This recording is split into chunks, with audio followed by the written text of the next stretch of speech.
지금 여러분의 눈앞에 있는 환율 차트를 한번 보십시오. 1달러에 1,400원을 넘어 이제는 1,500원이라는 전대미문의 숫자가 아른거리고 있습니다. 불과 몇 년 전만 해도 이 1,200원 선만 넘으면 나라가 망할 것처럼 난리가 났었습니다. 그런데 지금 분위기는 사뭇 다릅니다. 물론 언론에서는 위기다 비상이다 떠들썩하지만 정작 기업들이 줄도산했다거나 국가 부도 사태가 임박했다는 징후는 보이지 않습니다. 도대체 지금 대한민국 경제에 무슨 일이 벌어지고 있는 걸까요? 우리가 알던 그 환율 공식이 완전히 깨져버린 겁니다. 오늘은 단순히 환율이 올랐으니 여행 가기 힘들겠다는 차원의 이야기가 아닙니다. 지금 이 1,500원 시대가 우리에게 보내는 아주 섬뜩하고도 중요한 경고, 그리고 여기서 살아남기 위해 반드시 쥐고 있어야 할 자산이 무엇인지 아주 적나라하게 파헤쳐 드리겠습니다. 과거로 시계를 한번 돌려보겠습니다. 1997년 IMF 외환위기, 그리고 2008년 글로벌 금융위기 때를 기억하십니까?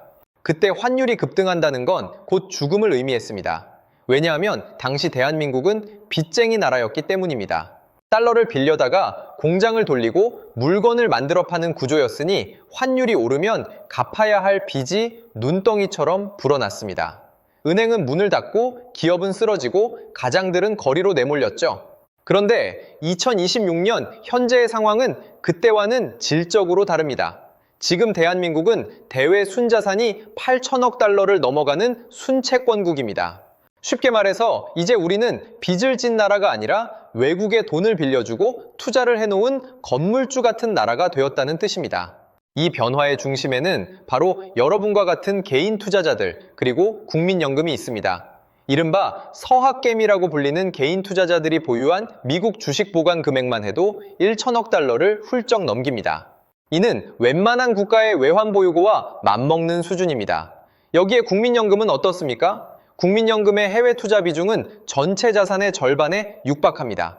삼성전자나 현대차 같은 대기업들도 국내보다는 미국 텍사스나 조지아주에 거대한 공장을 짓고 있습니다. 자, 이게 무슨 말이냐 하면 환율이 1,500원으로 오르면 달러를 가진 이 주체들의 자산 가치는 원화 기준으로 오히려 폭등한다는 겁니다. 환율 상승이 국가 전체의 위기가 아니라 누군가에게는 사상 최대의 자산 증식 기회가 되고 있다는 이 불편한 진실을 우리는 직시해야 합니다. 그렇다면 여기서 우리는 근본적인 의문을 가져야 합니다. 도대체 왜 원화 가치는 이렇게까지 추락하고 있는 걸까요? 단순히 미국 경제가 너무 좋아서 달러가 강세인 킹달러 현상 때문일까요? 천만의 말씀입니다. 그건 절반만 맞는 이야기입니다. 지금 벌어지고 있는 일은 달러가 강한 것도 있지만 원화가 스스로 가치를 잃어가고 있는 이른바 원화 소멸의 과정이라고 봐도 무방합니다. 가장 결정적인 이유는 바로 금리입니다. 현재 미국의 기준금리는 5% 중반대를 유지하고 있는데 한국은 여전히 3% 중반대에 머물러 있습니다. 한국과 미국의 금리 격차가 무려 2%포인트 가까이 벌어져 있는 상태가 장기간 지속되고 있습니다. 자본은 냉정합니다. 더 높은 이자를 주는 곳으로 물처럼 흘러가는 게 돈의 속성입니다. 전 세계 투자자들 입장에서 한번 생각해 보십시오. 위험하고 수익률도 낮은 원화를 들고 있을 이유가 없습니다. 당연히 원화를 팔고 달러를 사서 미국으로 떠납니다. 외국인 투자자들이 한국 증시를 떠나고 이른바 국장 탈출은 지능순이라는 자조 섞인 말이 유행하는 것도 바로 이 때문입니다. 그런데 여기서 정말 소름 끼치는 질문을 하나 던져보겠습니다. 한국은행은 바보라서 금리를 안 올리는 걸까요? 이대로 두면 자본이 다 빠져나갈 걸 뻔히 알면서도 왜 금리를 미국처럼 올리지 못하는 걸까요? 여기에 바로 한국 경제의 가장 아픈 뇌관이 숨어 있습니다.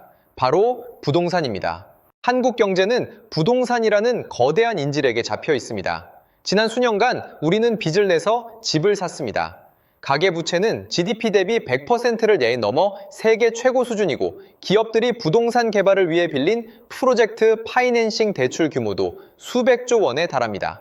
만약 여기서 한국은행이 환율을 잡겠다고 금리를 미국 수준으로 확 올려버리면 어떻게 될까요?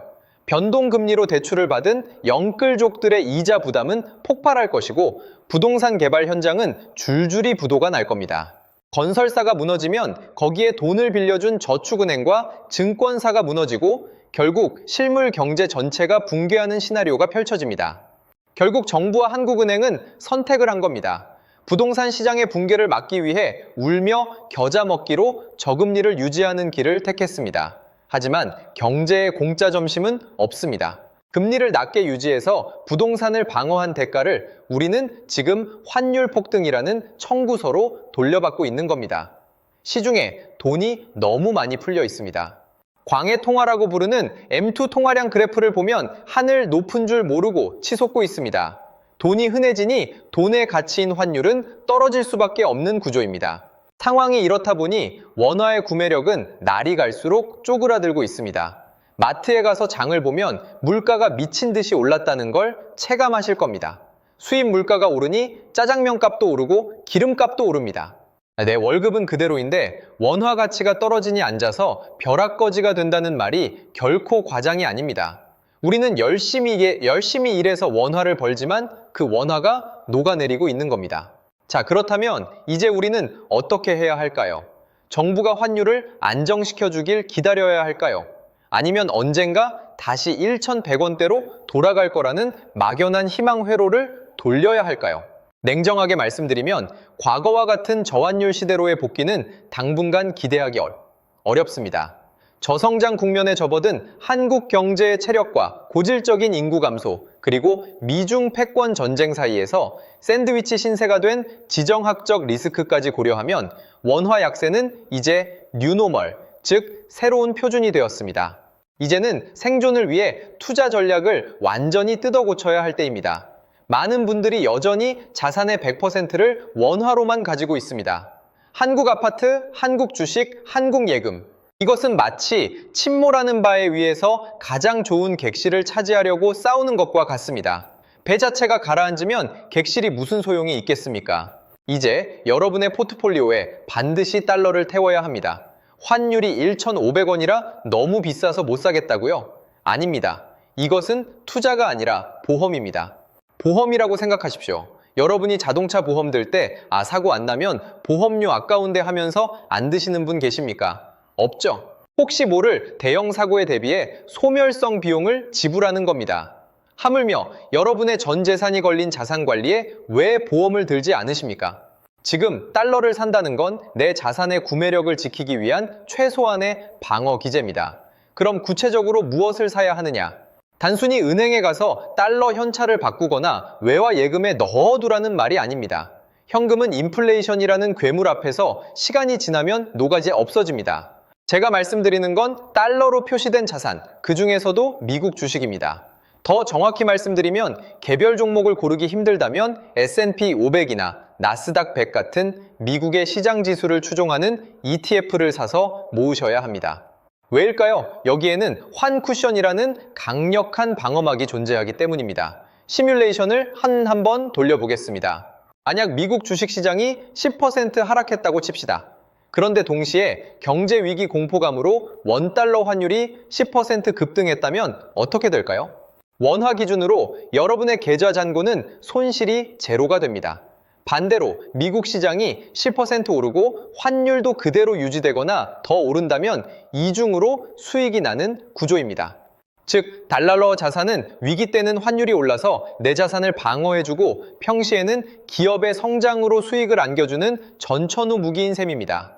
물론 이런 걱정하시는 분들 분명 계실 겁니다. 지금 1,500원에 들어갔다가 나중에 환율이 다시 1,200원으로 떨어지면 환차손 입어서 망하는 거 아니냐? 네, 아주 타당한 지적입니다. 그래서 제가 제안하는 것이 바로 자산의 30% 룰입니다. 여러분이 가진 금융자산의 전부를 달러로 바꾸라는 극단적인 이야기가 아닙니다. 딱 10%에서 30% 정도만 달러 자산으로 배분해 두라는 겁니다. 이 비율은 일종의 시소 전략입니다. 한번 상상해 보십시오. 만약 앞으로 한국 경제가 기적적으로 살아나서 환율이 다시 1,100원, 1,200원으로 안정된다면 어떻게 될까요? 그때는 여러분이 가지고 있는 한국 원화 자산, 즉 한국 부동산과 한국 주식의 가치가 올라갈 겁니다. 달러에서 조금 손해를 보더라도 원화 자산이 살아나니 전체 자산은 늘어납니다. 반대로 한국 경제가 더 어려워져서 환율이 1,600원, 1,700원까지 치솟는 최악의 상황이 온다면 어떨까요? 그때는 여러분이 미리 심어둔 30%의 달러 자산이 폭등하면서 원화 자산의 가치 하락을 상쇄해 줄 겁니다.